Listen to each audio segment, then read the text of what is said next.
আমরা সবাই তো ছোটবেলা থেকে এই অধ্যাবসায় রচনা অনেকবার লিখেছি, কিন্তু আমরা ঠিক কতজন অধ্যাবসায়কে আমাদের পার্সোনাল লাইফে ইমপ্লিফাই করতে পেরেছি?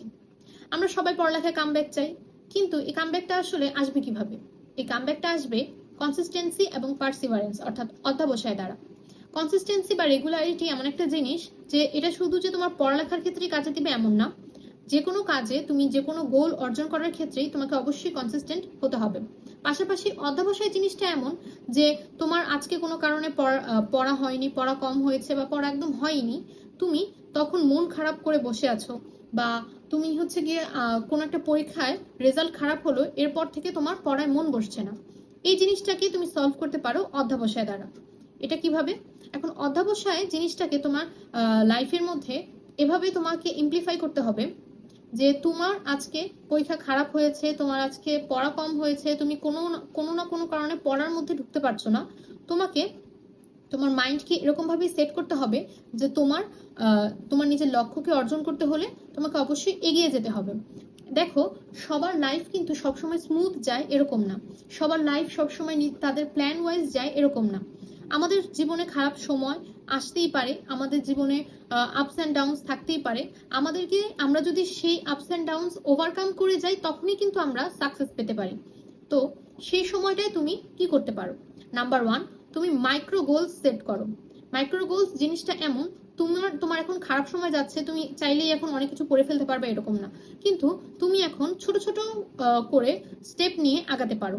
তোমার এখন হচ্ছে গিয়ে যে অধ্যায়টা পড়তে ভালো লাগবে বা তোমার যে সাবজেক্টটা তোমার ফেভারিট, সেটা তুমি এখন পড়ো। ধরো যে চ্যাপ্টারটা তুমি আগে পড়ে ফেলেছো, তুমি এখন আবার সেটা পড়ো। কাইন্ড অফ রিভিশন হবে, but at the same time তুমি পড়ালেখার মধ্যেই থাকছো। সেকেন্ডলি, তুমি কোনো জিনিসকে নেগেটিভলি না নিয়ে পজিটিভলি নেওয়ার চেষ্টা করো। অর্থাৎ সেটা হচ্ছে গিয়ে যে আজকে তোমার কম পড়া হয়েছে বা আজকে তোমার কোনো কারণে পড়া হয়নি, এরকম সিচুয়েশনে বা তুমি কোনো কারণে মার্কস বেশি উঠাতে পারছো না, বেশি মার্কস অর্জন করতে পারছো না, এটাকে তুমি নেগেটিভলি না নিয়ে পজিটিভলি এভাবে নাও যে তুমি অন্ততপক্ষে কনসার্ন, তোমার ভিতরে সেই কনসার্নটা আছে যে তোমার আজকে কম পড়া হয়েছে বা পড়া হয়নি বা তোমার মার্কস কম আসছে। তুমি এটাকে পজিটিভলি নিয়ে সেইটার দিকে বা সেই মিস্টেকটাকে কিভাবে ওভারকাম করা যায় তুমি সেটা নিয়ে চিন্তা করো এবং সেই অনুযায়ী আগাও। থার্ডলি, নিজেকে রিওয়ার্ড দেওয়া। এই জিনিসটা আমরা প্রায় সকলেই কম বেশি ভুলে যাই। নিজের বিজি স্কেজুয়ালের মাঝখানে নিজেদেরকে টাইম দেওয়া, নিজেকে খুশি রাখা, এটা আমরা অনেকে ভুলে যাই। নিজের মাইন্ডের মধ্যে এভাবে সেট করে নিলে যে আজকে যদি আমি পরীক্ষায় ভালো করি বা আজকে যদি আমি এতটুকু পড়ি, তাহলে আজকে আমি একটা চকলেট কিনে খাবো, বা আজকে আমার এই জিনিসটা করতে ভালো লাগে, তাহলে এটা করলে আমি আজকে এটা করব। অর্থাৎ নিজেকে ভালো রাখার চেষ্টা করা এবং নিজেকে রিওয়ার্ড দেওয়া। এটা করলে দেখা যাবে যে তুমি যদি একটা পরীক্ষা ভালো দেওয়ার পর বা ভালো রেজাল্ট করার পর তুমি যদি নিজেকে রিওয়ার্ড দাও, তখন কিন্তু মাইন্ডের মধ্যে সেই জিনিসটা করার প্রতি আরো আগ্রহ জাগে।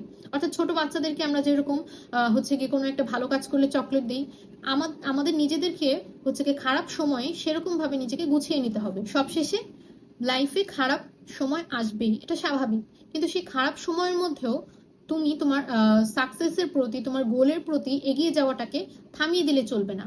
তুমি যতটুকুই পারো নিজেকে পুশ করো এবং না থেমে যেয়ে তুমি অল্প অল্প স্টেপ নিয়েও এগিয়ে যেতে থাকো। তাই কামব্যাক দিতে চাইলে অবশ্যই খারাপ সময় থেমে থাকা যাবে না, নিজেকে চালিয়ে যেতে হবে, নিজের লক্ষ্য অর্জনের দিকে নিজেকে এগিয়ে নিয়ে যেতে হবে। ধন্যবাদ সবাইকে।